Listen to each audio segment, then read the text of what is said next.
عن ابي هريره رضي الله تعالى عنه قال قال رسول الله صلى الله عليه وسلم والذي نفسي بيده لو لم تذنبوا لذهب الله تعالى بكم ولجاء بقوم يذنبون فيستغفرون الله تعالى فيغفر لهم رواہ مسلم۔ یہ حضرت ابو ہریرہ رضی اللہ تعالی عنہ سے روایت ہے کہ رسول اللہ صلی اللہ علیہ وسلم نے ارشاد فرمایا کہ قسم اس ذات کی جس کے ہاتھ میں میری جان ہے۔ یہ خاص انداز تھا نبی کریم صلی اللہ علیہ وسلم کے قسم کھانے کا، اور جس بات پر زور دینا ہوتا اور تاکید کے ساتھ اہتمام کے ساتھ بیان کرنا ہوتا تو قسم کھاتے، اور قسم بھی ان الفاظ کے ساتھ کہ قسم اس ذات کی جس کے ہاتھ میں میری جان ہے۔ لو لم تذنبوا، کہ اگر تم گناہ نہ کرو بالکل تو لذهب اللہ تعالی بکم، تو اللہ تعالی تمہارا وجود ختم کر دے اور ایسے لوگوں کو پیدا کرے جو گناہ کریں پھر استغفار کریں، پھر اللہ تعالیٰ ان کی مغفرت۔ یہ ارشاد فرمایا کہ اگر انسان گناہ کرنا بالکل چھوڑ دے، اور چھوڑنے سے مراد یہ ہے کہ ان میں صلاحیت ہی گناہ کرنے کی باقی نہ رہے، تو اللہ تبارک و تعالیٰ پھر دوسری مخلوق پیدا کرتا ہے کہ جو جس سے غلطی ہو اور غلطی کے بعد پھر وہ استغفار کرے اور اللہ تعالیٰ اس کی مغفرت کرے۔ اشارہ اس بات کی طرف کر دیا کہ اگر مقصود یہ ہوتا انسان کے تخلیق سے کہ ایسی مخلوق پیدا ہو کہ جس کے اندر گناہ کرنے کی صلاحیت ہی نہ ہو، تو پھر انسان کو پیدا کرنے کی ضرورت نہیں، فرشتے ہی کافی تھے۔ فرشتے پہلے سے موجود تھے اور وہ ایسی ہی مخلوق ہے کہ وہ طاعت اور عبادت میں ہی لگی رہتی ہے ہر وقت، اور اللہ تعالیٰ کی تسبیح و تقدیس ہی کرتی رہتی ہے، اس میں گناہ کرنے کی صلاحیت ہی نہیں، اگر کرنا چاہے گناہ تو بھی نہیں کر سکتے، ایسی مخلوق۔ تو اگر ایسی مخلوق پیدا کرنا منظور ہوتا کہ جس میں صلاحیت گناہ کی ہو ہی نہیں، تو پھر انسان کو پیدا کرنے کی حاجت نہیں تھی، فرشتے ہی اس کے لیے کافی تھے۔ لیکن انسان کو تو پیدا ہی اس لیے کیا گیا کہ یہ ایک ایسی مخلوق ہے جس میں گناہ اور نیکی دونوں کی صلاحیتیں اللہ جل جلالہ نے ودیعت فرمائی، اور پیش نظر یہ ہے کہ یہ مخلوق باوجود گناہ کی صلاحیت ہونے کے گناہوں سے پرہیز کرے، گناہوں سے اجتناب کرے، اور اگر کبھی بتقاضۂ بشریت کوئی غلطی ہو جائے تو فوراً استغفار کرے، ورنہ یہ فرشتے ہی کافی تھے۔ چنانچہ جب آدم علیہ السلام کو پیدا کیا جا رہا تھا تو فرشتوں نے یہی کہا تھا، یا اللہ یہ آپ کون سی مخلوق پیدا کرنے جا رہے ہیں، یہ تو خونریزی کرے گی زمین میں، فساد میں بچائے گی، اور ہم آپ کی تسبیح و تقدیس میں دن رات لگے رہتے ہیں۔ تو باری تعالیٰ نے فرمایا انی عالم ما لا تعلمون، میں وہ باتیں جانتا ہوں جو تم نہیں جانتے۔ یعنی اس مخلوق کو تو پیدا ہی اس لیے کیا جا رہا ہے کہ اس کے اندر گناہ کی بھی صلاحیت ہوگی، نیکی کی بھی صلاحیت ہوگی، اور گناہ کی صلاحیت ہوتے ہوئے جب یہ گناہوں سے اجتناب کرے گی یہ مخلوق، پھر یہ تم سے بھی آگے بڑھ جائے گی، کیونکہ تمہارے اندر جب گناہ کی صلاحیت نہیں تو اگر تم گناہ سے بچ رہے ہو تو تمہارا کوئی کمال نہیں۔ ایک آدمی نابینا ہے، دکھائی نہیں دیتا اس کو، وہ اگر کسی نامحرم کو نہ دیکھے، فلم نہ دیکھے، فحش تصویریں نہ دیکھے، تو کیا کمال اس کا؟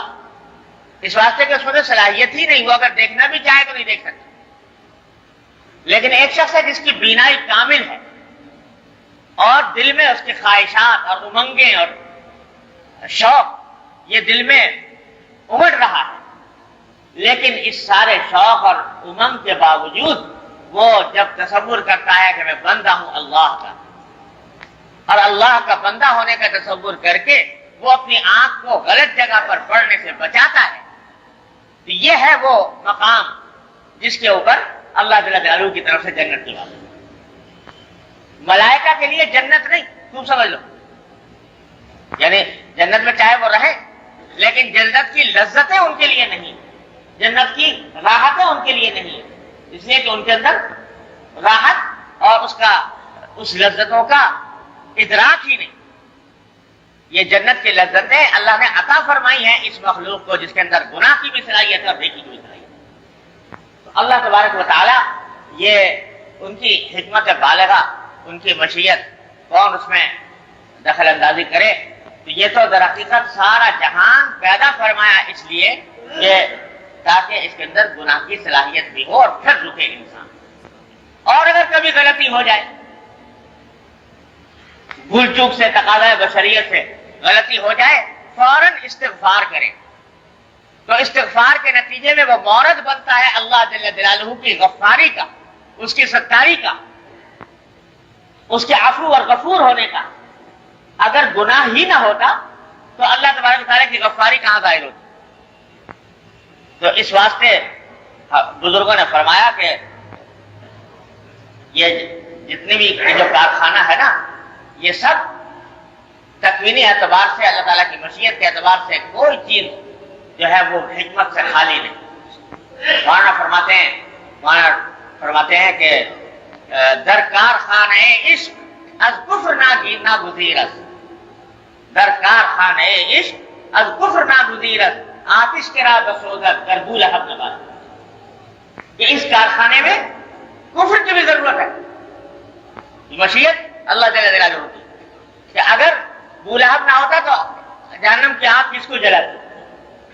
تو گناہ جو ہے کہ اللہ تبارک و تعالیٰ کی مشیت کا ایک حصہ ہے، تو یہ اس لیے پیدا کیا گیا، اس کی خواہش اس لیے پیدا کی گئی تاکہ بندہ اس خواہش کو کچلے، اس کو جلائے۔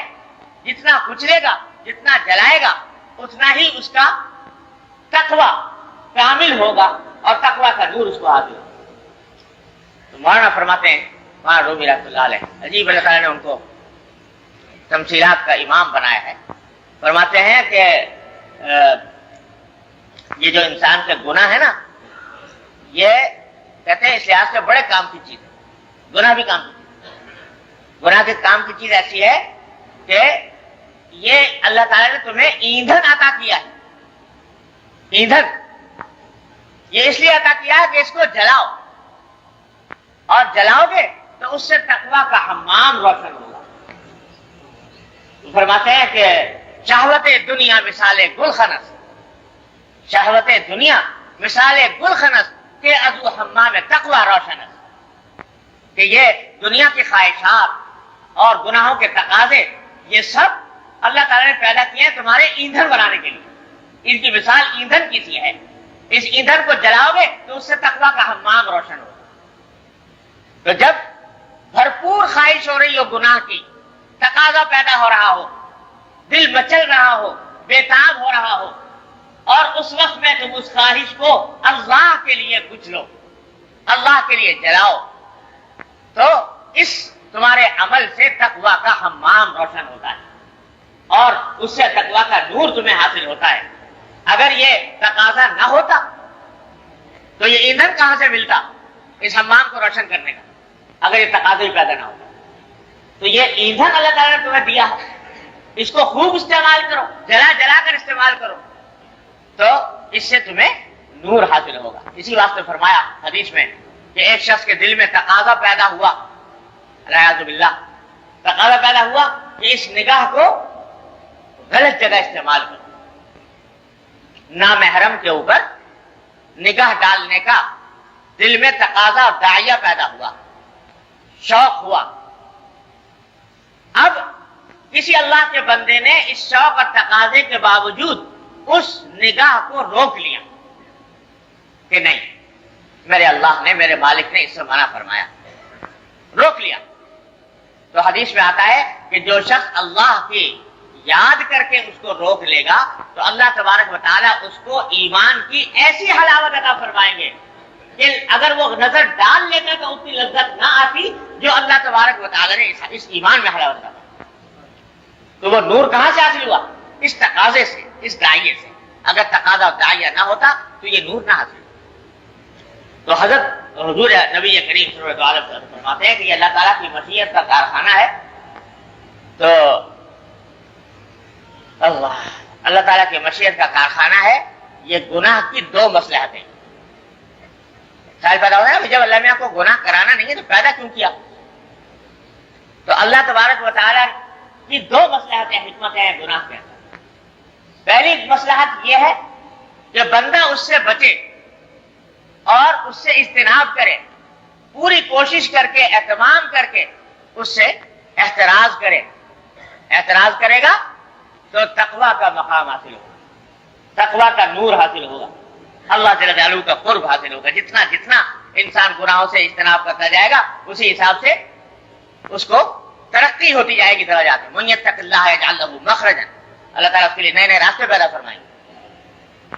اور اگر بالفرض باوجود کوشش کے، اہتمام کے، تمام اپنی توانائیاں بروئے کار لانے کے بعد پھر بھی وہ تقاضۂ بشریت کسی جگہ پھسل گیا، تو پھسل جانے کے نتیجے میں جب اس کے اوپر استغفار کرے گا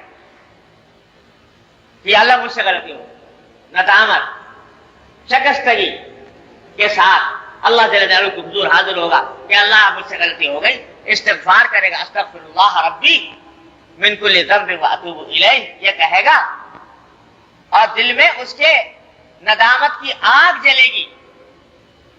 تو اس ندامت کی آگ کے نتیجے میں اور استغفار اور توبہ کے نتیجے میں اس کے مدارج اور بلند ہوں گے، اللہ جل جلالہ کی غفاری کا مظہر بنے گا اور اللہ جل جلالہ کی ستاری کا مظہر بنے گا اگر اس کے اندر اس نے صحیح معنی میں استغفار اور توبہ کر لیا اس کے بعد۔ تو بعض اوقات ایسا ہوتا ہے، یہ باتیں جو ہے بڑی نازک باتیں، غلط کوئی سمجھ لے تو اللہ بچائے اس کی غلط سمجھنے سے محفوظ رکھے اللہ تعالیٰ۔ گناہ پر کبھی جرأت نہیں کرنی چاہیے، لیکن اگر کبھی بتقاضۂ بشریت سرزد ہو جائے تو مایوس بھی نہیں ہونا چاہیے۔ اللہ جل جلالہ نے راستے یہ توبہ اور استغفار کے اسی کام کے لیے رکھے ہیں۔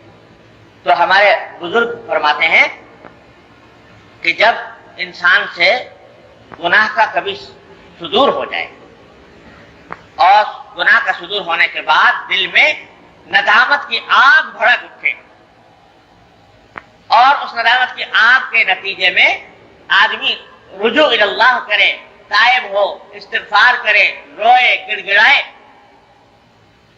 تو بعض اوقات اس رونے اور گڑ گڑانے کے نتیجے میں اس کو جو مقام حاصل ہوتا ہے وہ اتنا ایسا مقام ہوتا ہے کہ اگر وہ گناہ سرزد نہ ہوتا تو اس مقام تک نہ پہنچ سکتا۔ ہمارے حضرت حکیم الامت مولانا تھانوی قدس اللہ سرہ نے واقعہ لکھا ہے، حضرت معاویہ رضی اللہ تعالیٰ عنہ، حضرت معاویہ رضی اللہ تعالیٰ عنہ رات کو تہجد میں اٹھا کرتے تھے۔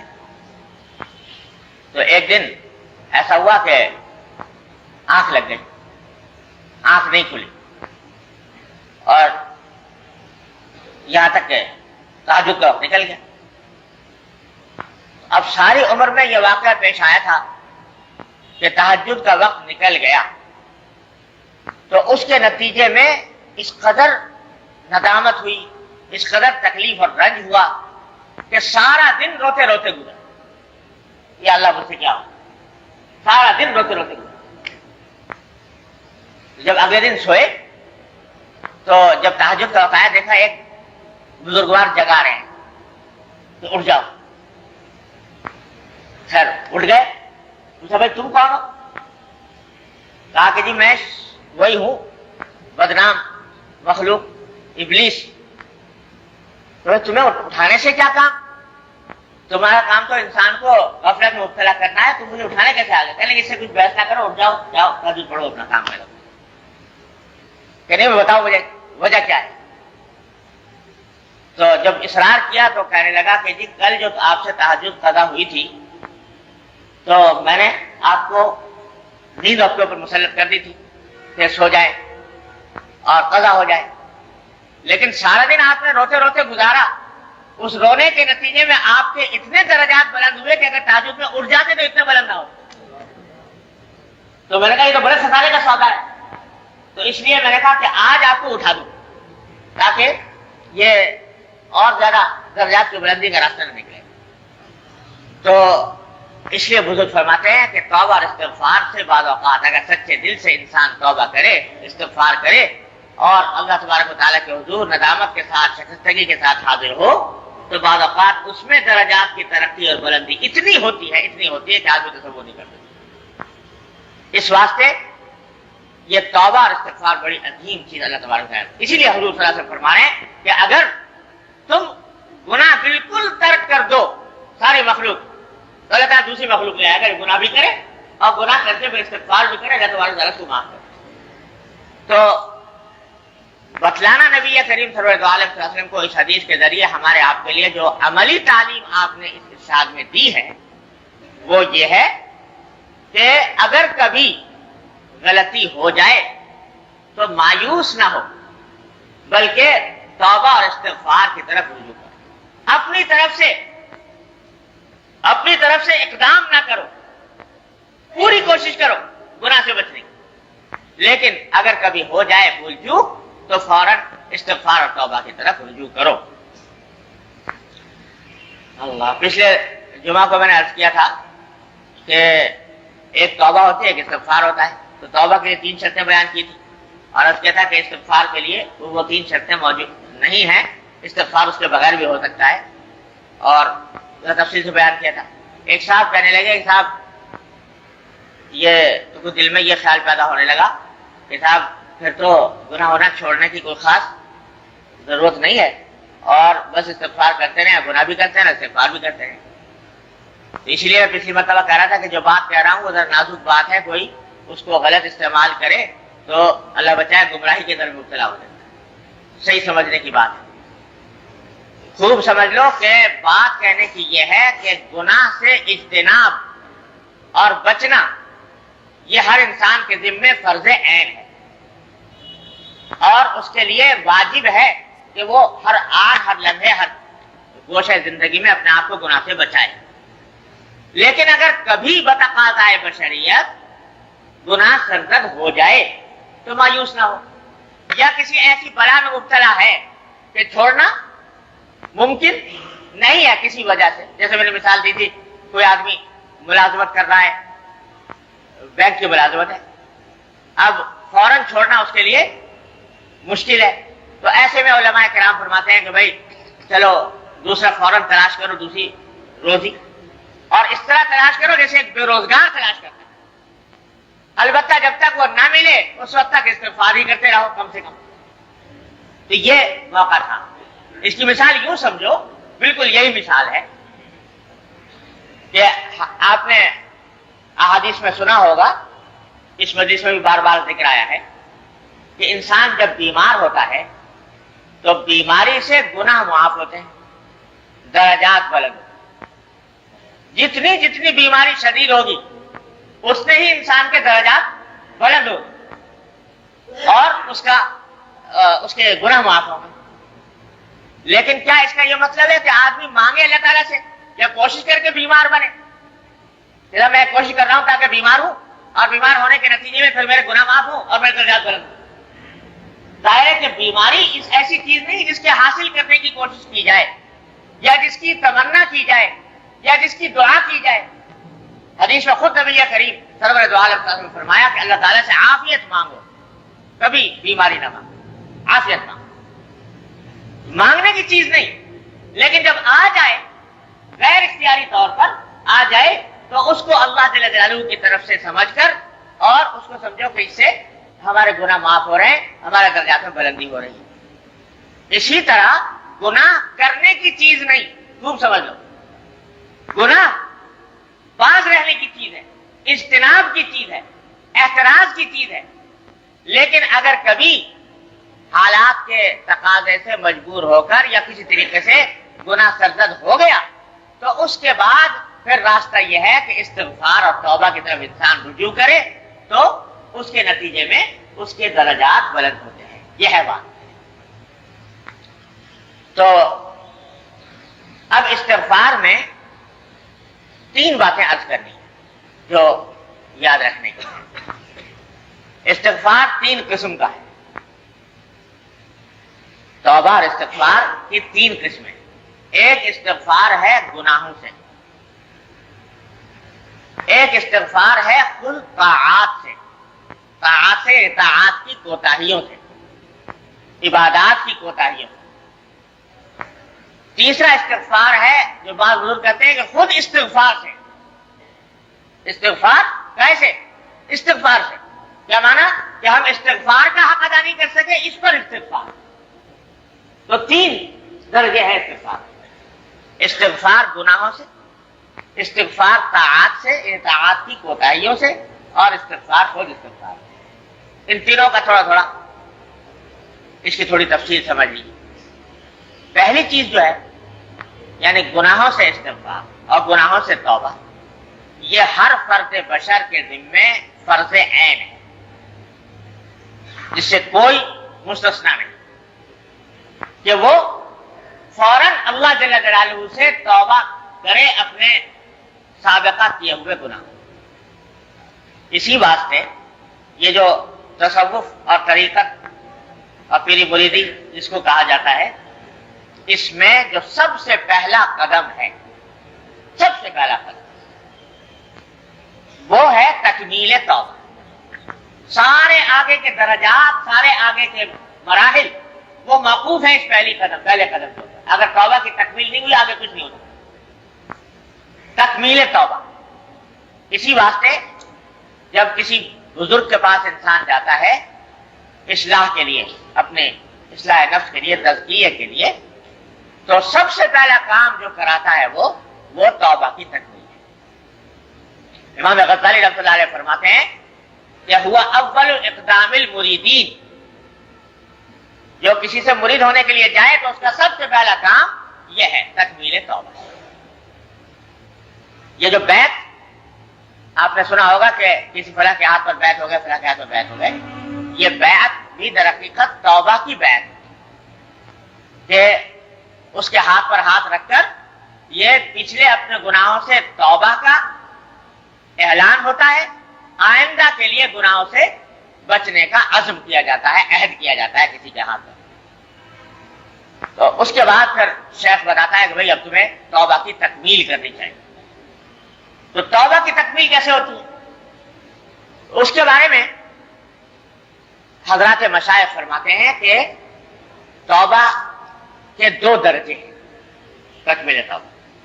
ایک توبہ اجمالی اور ایک توبہ تفصیلی. توبہ اجمالی یہ ہے کہ ایک مرتبہ بیٹھ کر اطمینان سے اپنی پچھلی زندگی کے تمام گناہوں کا اجمالی طور پر ذکر کر کے اور ان سب سے اللہ جل جلالہ کے حضور توبہ کرے. جس کا بہتر طریقہ یہ ہے کہ 2 رکعتیں پڑھے صلاۃ التوبہ کی نیت، 2 رکعتیں نفل صلاۃ التوبہ کی نیت سے پڑھے، اور پڑھنے کے بعد پھر اللہ تبارک و تعالیٰ کے حضور عاجزی سے، درباندگی سے اچھی طرح الہا و زاری کے ساتھ، تضرع کے ساتھ دعا کرے کہ یا اللہ مجھ سے پچھلی اپنی زندگی میں جو کچھ گناہ ہوئے ہیں، ظاہری باطنی، حقوق اللہ سے متعلق، حقوق العباد سے متعلق، کسی بھی قسم کے چھوٹے بڑے، اور بہتر ہے کہ اس وقت ذرا سا استحضار بھی کر لیں کہ ظاہری گناہ، باطنی گناہ، یعنی ظاہری گناہ جتنے بھی ہو سکتے ہیں اپنے سے سرزد ہوئے ہوں اس کا استحضار کر لیں. باطنی گناہ کہ جو مجھ سے میرے سمجھ میں آئے وہ بھی، جو نہ سمجھ میں آئے وہ بھی، کوئی تکبر کیا ہو، حسد کیا ہو، بغض رکھا ہو، بے صبری کی ہو، یہ جتنے باطن کے گناہ ہوتے ہیں ان سب کا تصور کر کر کے اللہ تبارک و تعالیٰ سے ایک مرتبہ اجماعی توبہ کر یا اللہ ان سب سے میں توبہ کرتا ہوں. اور قربان جائیے نبی کریم صلی اللہ علیہ وسلم کے ایسے ایسے الفاظ سکھا گئے اللہ استغفار کے کہ انسان خود سے تو کبھی پہنچ ہی نہیں سکتا تھا ان الفاظ تک جو حضور نے سکھا دی. فرمایا کہ رب اغفر وارحم واعف عنا وتکرم وتجاوز عما تعلم فإنك تعلم ما لا نعلم انك انت الاعز الاکرم. یہ دعا حضور اکرم صلی اللہ علیہ وسلم سے ثابت ہے. جب صحیح کیا کرتے تھے صفا مروہ کے درمیان تو میلین اخضرین جو ہیں یعنی وہ سب ستون جو لگے ہوئے جہاں جن کے درمیان بھاگنا ہوتا ہے تو وہاں پر حضور اکرم صلی اللہ علیہ وسلم ثابت ہے کہ آپ یہ دعا پڑھا کریں رب اغفر وارحم واعف عنا وتکرم وتجاوز عما تعلم فإنك تعلم ما لا نعلم انك انت الاعز الاکرم. یا اللہ آپ میری مغفرت فرمائیے, مجھ پر رحم فرمائیے اور تجاوز عما تعلم کہ اور اللہ جو کچھ میرے گناہ آپ کے علم میں ہیں ان سب کو معاف فرمائیے. کیوں؟ اسے کہ فإنك تعلم ما لا نعلم, اس واسطے کہ آپ کے علم میں وہ گناہ ہیں جن کا علم ہمیں بھی نہیں. کتنے گناہ ایسے ہوتے ہیں کہ ہیں گناہ لیکن ہمیں ان کا احساس نہیں ہوا, علم نہیں ہوا, یاد نہیں رہے. تو کہاں تک انسان احاطہ کرے گا, کن کن گناہوں کا احاطہ کرے گا؟ تو فرمایا جتنے گناہ اے اللہ آپ کے علم میں ہیں ان سب کو اپنی رحمت سے معاف کرنا. تجاوز عما تعلم فإنك تعلم ما لا نعلم. آپ وہ باتیں جانتے ہیں جو ہم نہیں جانتے. اور واقعہ یہی ہے, یعنی سچی بات ہے, کتنے ہی کوئی آدمی کتنا نیکی اور تقویٰ کے بلند مقام تک پہنچ جائے لیکن بہت سے گناہ ایسے سرزد ہوتے رہتے ہیں اللہ بچائے کہ جن کے گناہ ہونے کا احساس بھی نہیں ہوتا, ادراک بھی نہیں. خاص طور سے باطن کے گناہ جو ہیں وہ ایسے کہ ہو رہے ہیں اور احساس نہیں. پچھلے دنوں آپ نے دیکھا ہوگا میں مہینوں سے آپ حضرات کی خدمت میں ایسے ہی گناہ عموماً بیان کرتا رہا ہوں جن کے گناہ ہونے کا احساس ہی نہیں ہے گناہ. تو نہ جانے کتنے ایسے ہوں گے.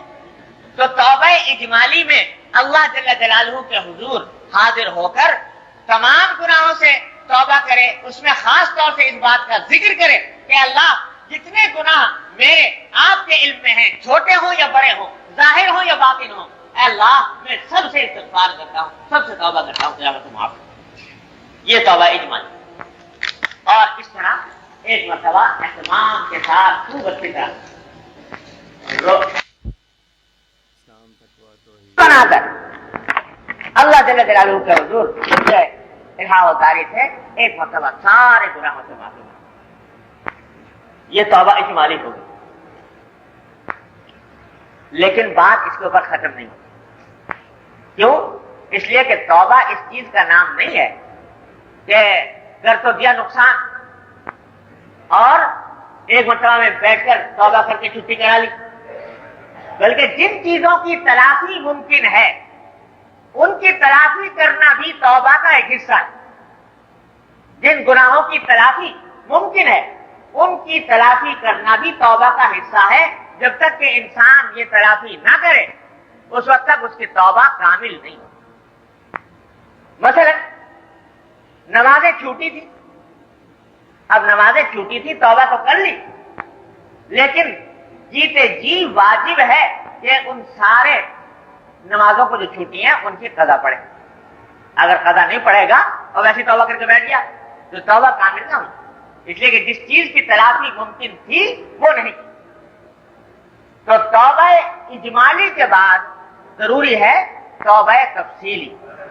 توبہ تفصیلی کا معنی یہ ہے کہ آپ جائزہ لیں اپنی پوری زندگی کا, جتنے کتنے گناہوں سے گناہ سرزد ہوئے یاد آئیں اور ان کی تلافی ممکن ہو ان کی تلافی. مثلا سب سے پہلا فرض انسان کے ذمہ نماز ہے. تو نماز یہ دیکھے کہ میرے بالغ ہونے کے وقت سے لے کر اب تک کتنی نمازیں مجھ سے قضا ہوئی. یہ سب باتیں میں اسے یاد کر رہا ہوں کہ بھائی یہاں پر ہم بیٹھتے ہیں اس کام کے لیے تاکہ اپنے اللہ تعالیٰ ہمیں اصلاح کی توفیق عطا کرے. تو پہلا قدم, سب سے پہلا قدم یہ ہے اصلاح کا کہ توبہ کی تکمیل ہو. یہ اگر نہیں ہے تو اس کے معنی یہ ہے کہ کچھ نہیں آگے، یہ پہلا قدم کرنا پڑا.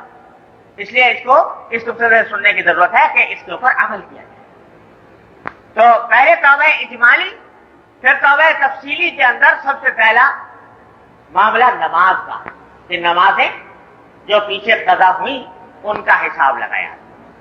کتنی نمازیں قضا بالغ ہونے کے وقت. اب بالغ ہونے کے معنی یہ ہوتے ہیں، سمجھ لیجئے، بالغ ہونے کے معنی یہ ہوتے ہیں کہ لڑکوں میں آج لڑکا بالغ ہو جاتا ہے اس وقت جب سے اس کو احتلام ہو، اور لڑکی کے معاملے میں بلوغ ہوتا ہے، وہ بالغ ہوتی ہے اس کو حیض آنے سے. تو اصل بالغ لڑکا اس دن ہوگا جس دن پہلی بار اس کو احتلام ہو، اور لڑکی پہلی بار بالغ اس دن ہوگی جس دن اس کو پہلی مرتبہ حیض آئے.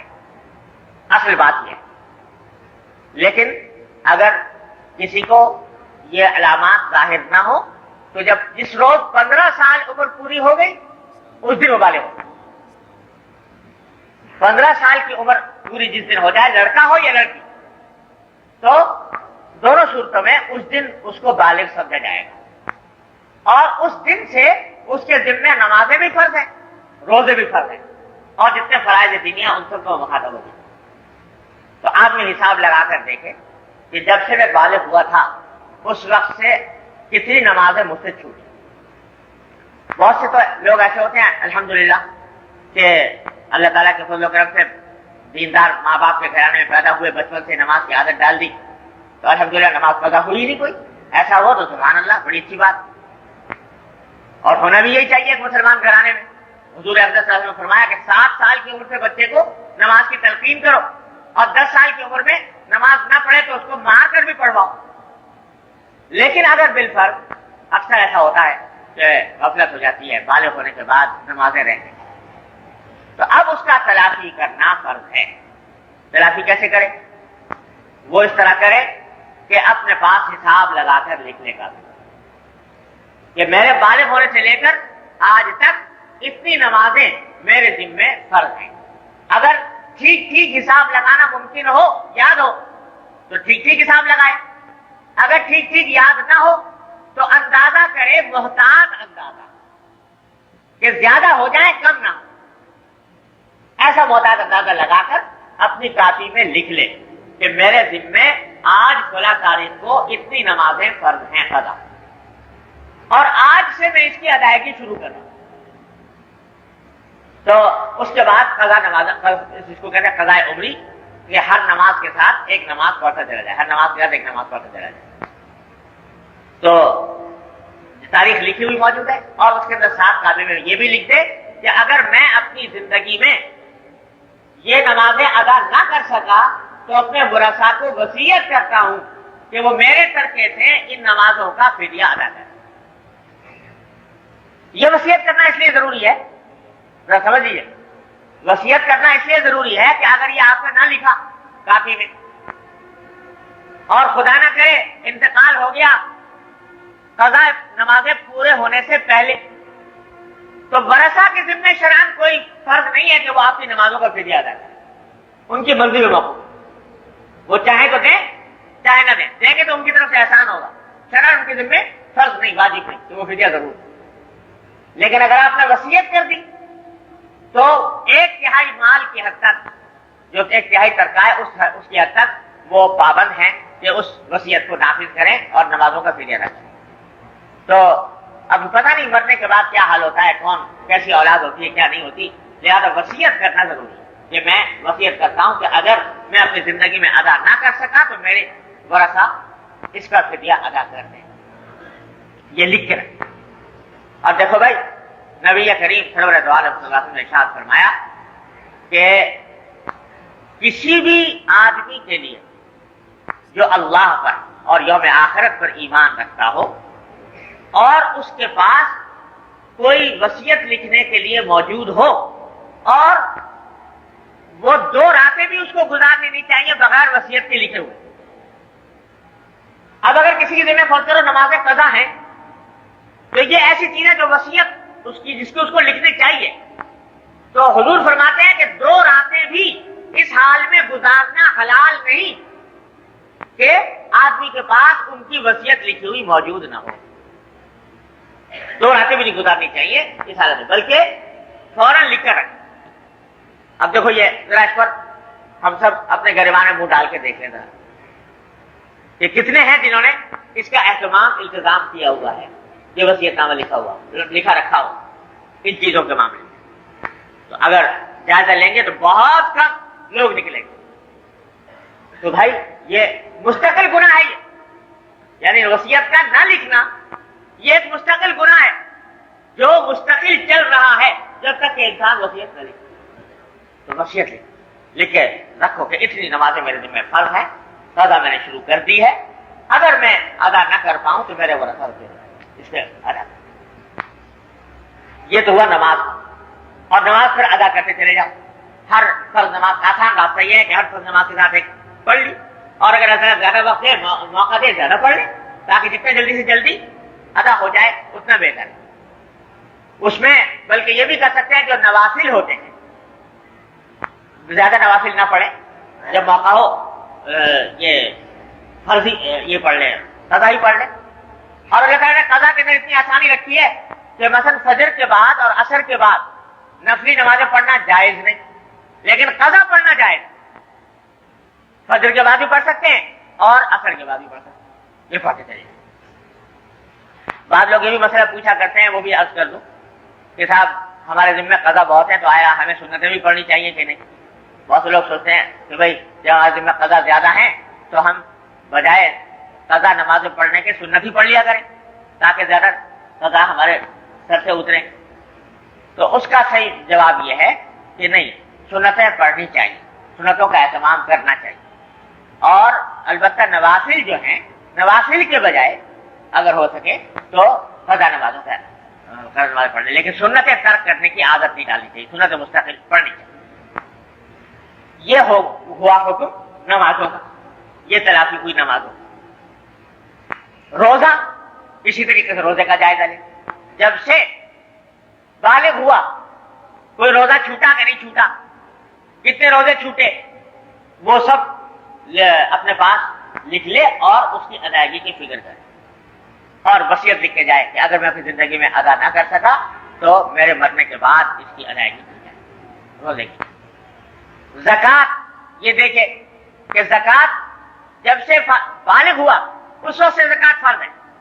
اگر اپنی ملکیت میں کوئی سامان تھا، کوئی پیسے تھے یا قابل زکات اشیاء تھی تو بلوغ کے وقت سے فرض ہے. اور ہر سال ضروری ہے کہ اس کا باقاعدہ حساب کر کے زکات نکالے. ایسے الٹپ نکالنے سے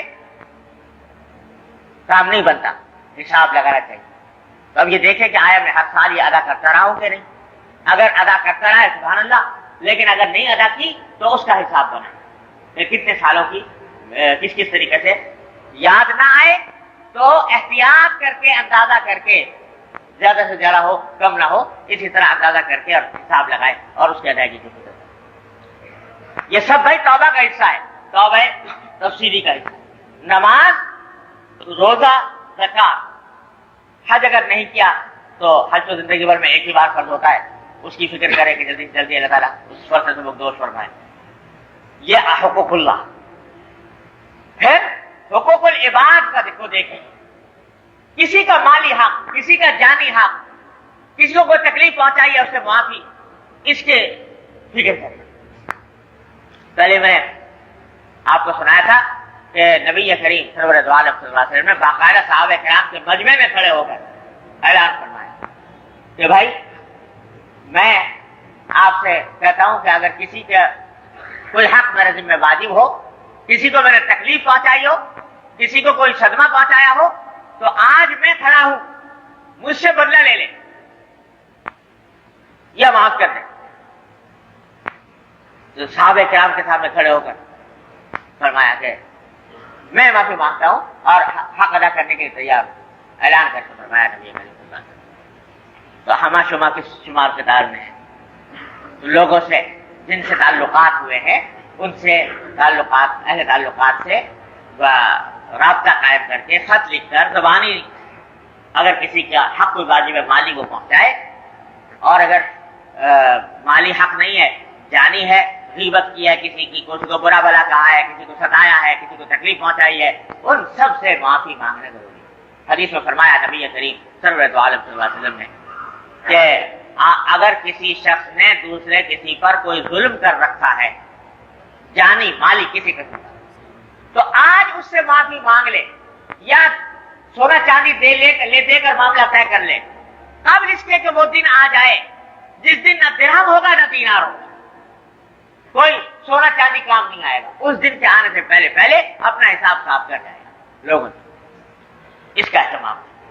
کہ ایک ایک آدمی سے، جن کو اللہ تبارک و تعالیٰ اپنے فضل و کرم سے یہ توفیق عطا فرماتے ہیں، اہتمام عطا فرماتے ہیں، تو پھر ان کو اتنا اہتمام ہوتا ہے کہ وہ ایک ایک کے پاس جاتے ہیں، جا کر ان سے معافی مانگتے ہیں، ان سے حقوق کو یا معاف کراتے ہیں یا حقوق کی ادائیگی کرتے ہیں۔ اللہ ہمارے حضرت خانوی قدس صلی اللہ علیہ وسلم نے اللہ تعالیٰ ان کے درجات بلند فرمائے، اسی سنت پر عمل کرتے ہوئے رسالہ پورا لکھ کر تمام اپنے آیا تعلقات کے ساتھ بھجوایا، العذر والنذر کے نام سے چھپا ہوا ہے، العذر والنذر، جس میں حضرت نے یہی سب کے نام پیغام لکھا کہ بھائی میرے تعلقات آپ سے رہیں، خدا جانے کس وقت کیا غلطی مجھ سے ہوئی ہو، کوئی حق میرے ذمہ واجب ہو تو خدا کے لیے آج آپ یا تو معاف کر دیجیے یا مجھ سے وصول کر دیجیے، یہ کر دیجیے۔ میرے والد ماجد صلی اللہ علیہ وسلم نے بھی اسی مضمون کا ایک خط لکھ کر سارے اپنے آیا تعلقات کو بھجوایا، کچھ طرح یہ مافات کے نام سے پھر شائع بھی کیا اس کو۔ سارے بزرگوں کا یہ معمول رہا ہے، نبی کریم صلی اللہ علیہ وسلم کی سنت کی اتباع ہے، تو بھائی ہر آدمی کو اس کا اہتمام چاہیے۔ یہ سب توبہ کا حصہ ہے، توبہ تفصیلی۔ تو ایک توبہ اجمالی جو بیٹھ کر ایک مرتبہ اطمینان کے ساتھ کر لی، اور ایک توبہ تفصیلی کہ ان تمام حقوق سے اپنے آپ کو، حقوق کی ذمہ داری سے اپنے آپ کو نکالنے کی فکر یہ کریں۔ پھر یہ بھی عرض کر دوں کہ یہ ہمارے حضرت خانوی قدس اللہ علیہ وسلم نے فرمایا، یہ مسئلہ تو میں آپ کو بار بار سناتا رہا ہوں اور اتنا سناتا رہا ہوں کہ پچھلے دنوں ایک صاحب کہنے کہ بھائی آج آپ تو بس صرف حقوق العبادی کا بیان کرتے رہتے ہیں اور کچھ کرتے ہی نہیں، تو اتنا بار بار آپ کو سنائی ہے یہ بات کہ حقوق اللہ صرف توبہ سے معاف ہو جاتے ہیں، حقوق العباد اس وقت تک معاف نہیں ہوتے جب تک صاحب حق معاف نہ کرے یا اس کی تلافی نہ کرے۔ یہ ہے اپنی جگہ، لیکن ساتھ ساتھ حضرت حکیم الامت مولانا خانوی قدس اللہ علیہ وسلم فرماتے ہیں کہ اس میں ایک تھوڑا سا پہلو تسلی کا ہے، وہ یہ کہ ایک آدمی ہے جس سے حقوق العباد ضائع ہوئے ہیں، لیکن بعد میں اللہ تعالیٰ نے اس کو تنبہ عطا فرمایا، توبہ کی توفیق دی، اور اس توبہ کی توفیق کے وجہ سے اس نے ان حقوق کی ادائیگی کی فکر شروع کر دی، اس راستے پر چل پڑا اور لوگوں سے مل رہا ہے، معلومات کر رہا ہے کس کا حق میرے ذمہ واجب ہے کس کا نہیں ہے، اس کو پہنچانے کی فکر کر رہا ہے، کوشش شروع کر دی، لیکن ابھی تکمیل نہیں کر پایا تھا کہ اس سے پہلے انتقال ہوا۔ تو کیا اس کے بارے میں یہ سمجھا جائے کہ کیونکہ تکمیل نہیں کی تھی اس وقت اور اس صاحب حق نے ابھی تک معاف نہیں کیا تو اس کے بچاؤ کا کوئی راستہ نہیں؟ حضرت فرماتے ہیں، حضرت حکیم الامت صلی اللہ علیہ وسلم فرماتے ہیں کہ نہیں، اس کو بھی مایوس نہیں ہونا چاہیے۔ انشاءاللہ اللہ کی رحمت سے امید یہ ہے کہ جب یہ اس راستے پر چل پڑا تھا، کوشش کر رہا تھا، تو کوشش کرنے کی برکت سے اللہ تبارک و تعالی آخرت میں اس کے اصحاب حقوق کو راضی فرما دیں گے اس کی طرف، اور انشاءاللہ اس کا حق وہ معاف کر دیں آخرت اللہ تعالی۔ اور دلیل میں حضرت نے وہ واقعہ پیش کیا، حدیث مشہور واقعہ ہے کہ ایک شخص تھا، اس نے 99 قتل کیے تھے، 99 آدمیوں کو قتل کیا تھا۔ بعد میں کچھ تنبہ ہوا کہ مجھ سے کیا کچھ غلطی ہو گئی، کیا کروں؟ تو ایک عیسائی راہب کے پاس پہنچا، اس سے کہا کہ بھائی کیا کروں، مجھ سے 99 قتل ہو گئے۔ تو اس نے کہا جی تیرے تباہی میں کوئی شک نہیں، تیرے لیے تو کوئی راستہ نہیں ہے، تو 99 قتل کر چکا، 99 آدمیوں کی جان لے چکا، تو تیرے لیے توبہ کا کوئی راستہ نہیں۔ اس نے اس کو مایوس کر دیا تو اس نے سوچا کہ 99 تو کر ہی چکا، چلے ایک اور صحیح. تو اس نے اس کو مایوس کیا، اس نے اٹھا کے اس کو بھی قتل کر دیا، 100 کا عدد پورا کر لیا. پھر گیا ایک کے پاس، تو اس نے اس کو راستہ دکھایا.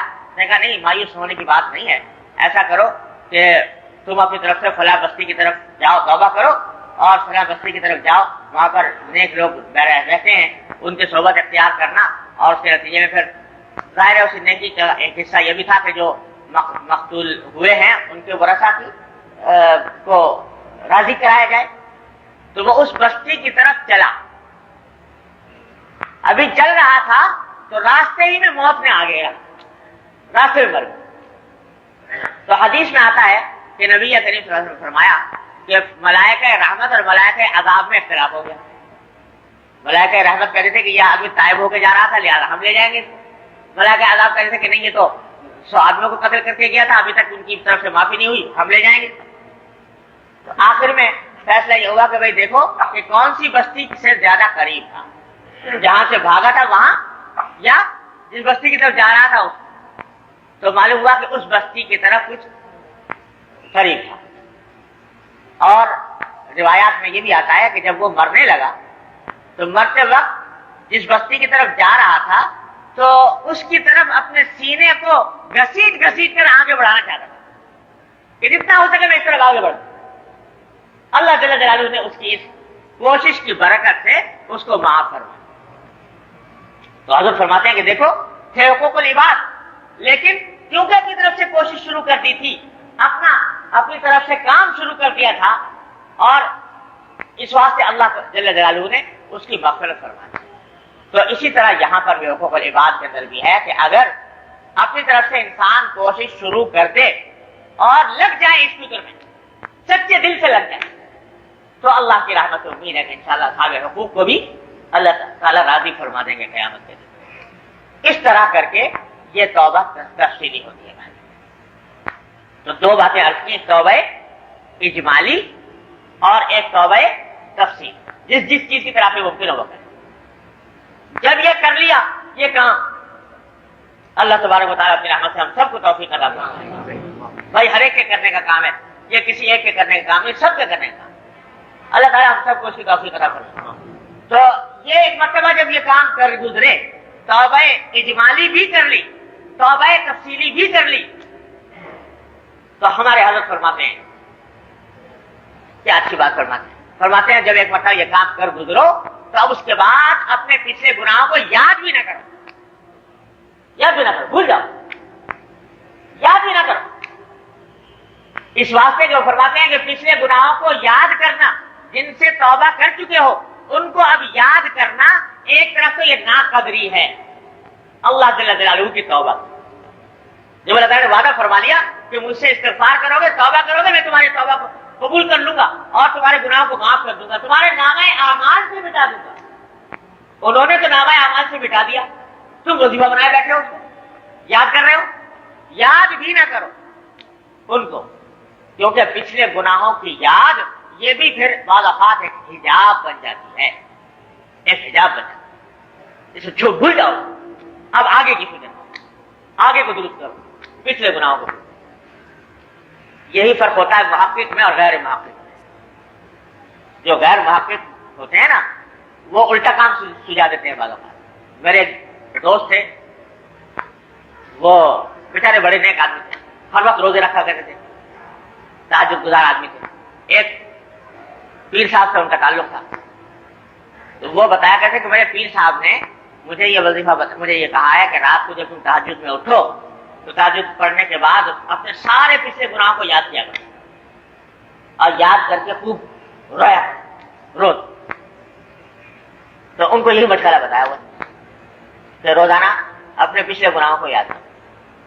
ہمارے حضرت فرماتے ہیں کہ نہیں، یہ طریقہ نہیں. ارے انہوں نے تو کر دیا معاف، انہوں نے جو مٹا دیا تمہارے نامہ اعمال سے. وہ کہتے ہیں میں مٹا چکا، اور تم کہتے ہو کہ نہیں ابھی نہیں مٹایا، مٹنے نہیں دوں گا، میں تو یاد کروں گا. تو یہ ناقدری ہے، ناشکری ہے توبہ.